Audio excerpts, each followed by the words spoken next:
Hello friends, வணக்கம். Welcome back to happy home makers kitchen. எல்லோரும் நல்லா இருக்கீங்களா?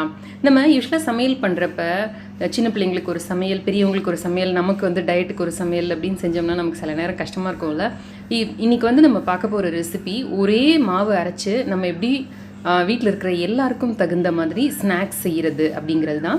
வாங்க, இது ஸ்நாக்ஸாக மட்டும் இல்லை, நீங்கள் பிரேக்ஃபாஸ்ட்டாகவும் யூஸ் பண்ணிக்கலாம், கிட்ஸுக்கு வந்து லஞ்ச் பாக்ஸ் ரெசிப்பியாக கொடுத்து அனுப்பலாம், ஸ்நாக் பாக்ஸ் ரெசிப்பியாக யூஸ் பண்ணலாம், குழந்தைங்க வீட்டுக்கு ஈவினிங் திரும்பி வருவாங்கள்ல அப்போ கொடுக்கறதுக்கு உபயோகிச்சுக்கலாம்.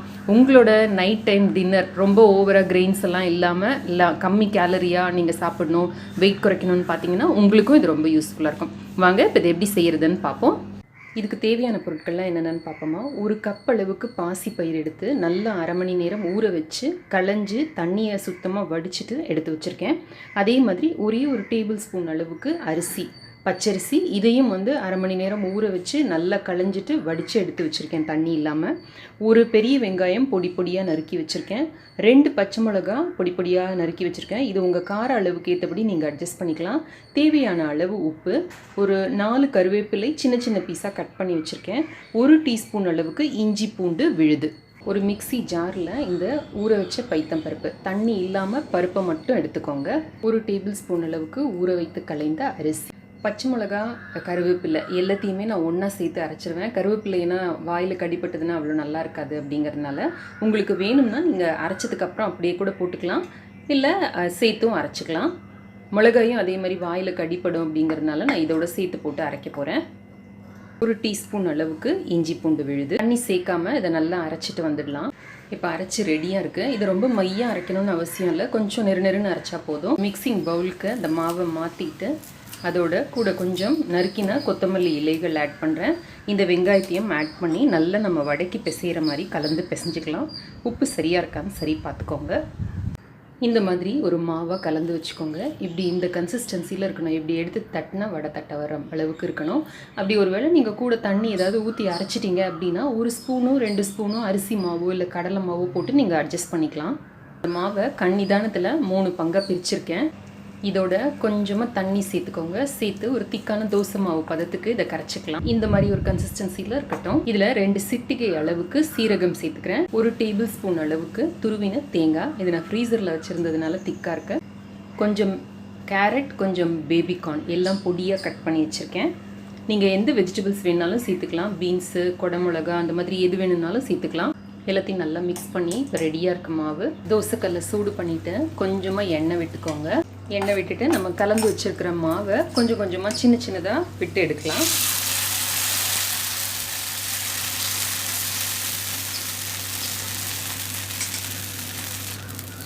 இதில் சின்னதாக நீங்கள் ஷேப்ஸ் கூட பண்ணலாம், குழந்தைங்களுக்கு பிடிச்ச மாதிரி.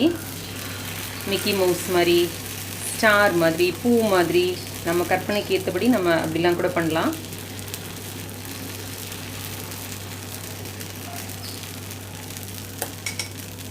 சுற்றியும் கொஞ்சம் எண்ணெய் விட்டுக்கலாம்.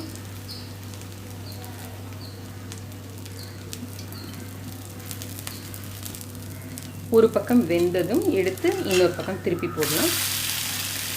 வெந்துக்கிட்டு இருக்கிறப்பவே இந்த 2 கண்ணுக்கு 2 மிளகு இப்படி வச்சு அழுத்திட்டோம் அப்படின்னா கண்ணு மாதிரி பார்க்க அழகாக இருக்கும். கருவேப்பிலை எல்லாத்தையும் ரிமூவ் பண்ணிவிட்டு இந்த குச்சியை 2ஆக உடைச்சி மீசை மாதிரி வச்சிடலாம் இதில். ஸோ நம்ம கற்பனைக்கு ஏற்றபடி நம்ம இதில் நிறைய செய்யலாம். இதையே நீங்கள் வந்து கேரட் பீசஸில் பண்ணலாம், பார்க்க அழகாக இருக்கும். சாப்பிடாத குழந்தைங்களை கூட இதெல்லாம் சாப்பிட வைக்கும். இப்போ நம்மளோட பாசிப்பருப்பு ஊத்தப்பம் ரெடி. பெரியவங்களுக்கே பார்க்க எவ்வளோ ஆசையாக இருக்குல்ல சாப்பிட்றதுக்கு. குழந்தைங்க கண்டிப்பாக நிச்சயம் விரும்புவாங்க. நடுவில் சின்னதாக வச்சுட்டு சுற்றியும் சின்ன சின்ன பெட்டல்ஸ் மாதிரி பண்ணி ஒரு பூ மாதிரி கூட செய்யலாம்.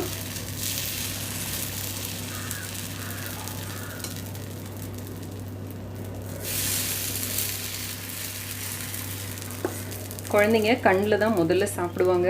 ஸோ அவங்களுக்கு கண் வந்து அட்ராக்டிவாக கண்ணுக்கு இருந்தது அப்படின்னா ஆட்டோமேட்டிக்காக அந்த இதை வந்து தொல்லை பண்ணாமல் சாப்பிட்டுடுவாங்க.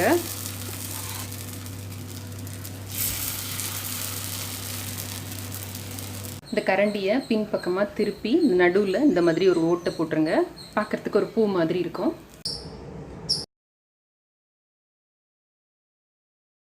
கடாயில் எண்ணெய் வச்சு நல்லா சூடு பண்ணிக்கலாம். பண்ணிவிட்டு இந்த ஒரு பார்ட் இதை வந்து எதர் நீங்கள் பக்கோடா மாதிரி வேணாலும் போடலாம், இல்லை வடை மாதிரி கூட போடலாம். கையை கொஞ்சமாக ஈரம் பண்ணிவிட்டு இதை ஒரு வடை மாதிரி தட்டி போடலாம். இப்போ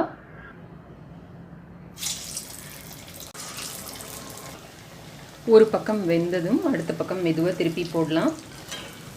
ஸ்கூல்லேருந்து வர்ற குழந்தைங்களுக்கு ரொம்ப குயிக்காக ஈஸியாக பண்ணி கொடுக்கக்கூடிய வடை ரெசிபி இது. நல்ல ப்ரோட்டீன் ரிச்சு, குழந்தைங்களுக்கு வந்து அவ்வளோ நல்லது உடம்புக்கு.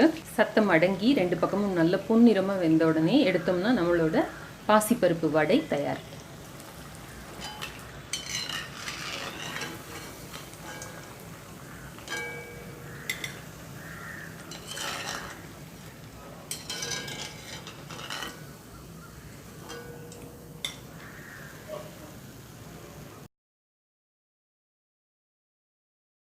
நம்ம எடுத்து வச்சுருக்கிற இன்னொரு பார்ட் மாவோட தேவையான அளவு வெஜிடபிள்ஸ், உங்களுக்கு என்ன வெஜிடபிள்ஸ் வேணாலும் ஆட் பண்ணிக்கலாம். இந்த வெஜிடபிள்ஸ்க்கு மட்டும் உப்பு போட்டுக்கலாம்.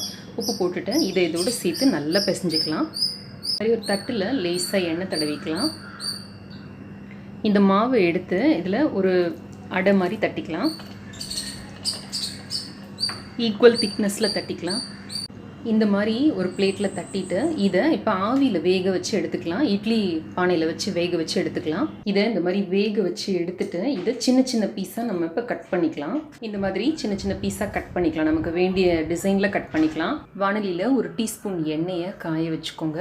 ஒரு சிட்டிகை கடுகு, ஒரு சிட்டிகை வெந்தயம், கொஞ்சமாக கடலைப்பருப்பு, கொஞ்சமாக உளுத்தம் பருப்பு, எல்லாம் சும்மா கொஞ்சம் கொஞ்சம் எடுத்தால் போகிறோம். எல்லாத்தையும் இதில் போட்டுக்கலாம். கடுகு பொரிய ஆரம்பித்தோடனே ஒரு ஆறுக்கு கருவேப்பிலை இலைகள் சேர்த்துக்கலாம். ஒரு சிட்டிகை பெருங்காய பொடி சேர்த்துக்கலாம். ஒரு சிட்டிகை கரம் மசாலா தூள், ஒரு சிட்டிகை தனி மிளகாய் தூள். இது உங்கள் கார அளவுக்கு ஏற்றபடி சேர்த்துக்கோங்க. கூட நீங்கள் என்ன வெஜிடபிள்ஸ் இருக்கோ சேர்த்துக்கலாம். மத்தியானத்தோட மீந்து பொரியல் அது மாதிரி இருந்ததுன்னா கூட நீங்கள் சேர்த்துக்கலாம். இப்போ நான் வந்து பேபி கார்ன் சேர்க்குறேன். இதில் காய்கள் வந்து நல்லா வதங்கினதும் நம்ம நறுக்கி வச்சுருக்கிற இந்த துண்டுகளை இதில் சேர்த்துடலாம். நல்லா ஒரு நிமிஷம் எல்லாத்தையும் சேர்த்து வதக்கிக்கிட்டிங்கன்னா இந்த மாதிரி கிடைக்கும். இப்போது அடுப்பை ஆஃப் பண்ணிடலாம்.